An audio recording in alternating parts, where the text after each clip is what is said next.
Ey yaranlara Müslümanlar, ey yaranlar yana Müslümanlar, kıyılarımızı giyiniptir.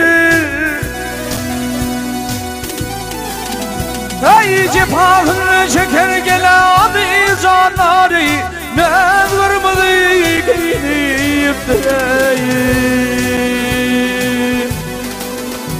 Vah cefahını çeker gelen canları, mezarımızı giyiniptir.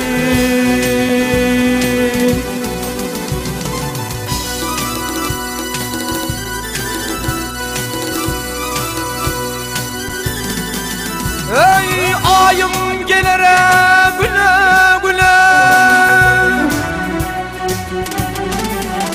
vah canım gelere güle güle, gülüşüm gelmeler bilmile. Ey nice güzel gele kıyımlar bile değil, nahan kırmızı giyinip değil.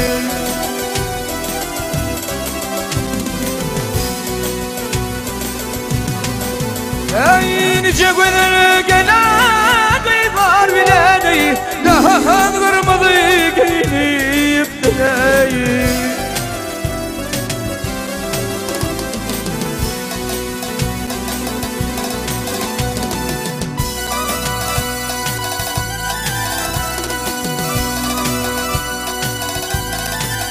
Ey hayatım çıkalı gel bağaya,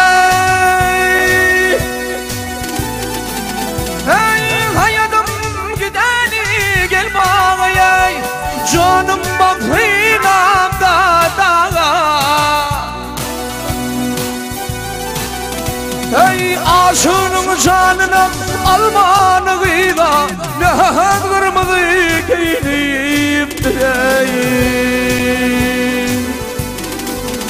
Vah hemranın canına mı gel almanani, aşığının canına almanı gıyla, nahan kırmızı giyinip değil. Aman Leyla, ey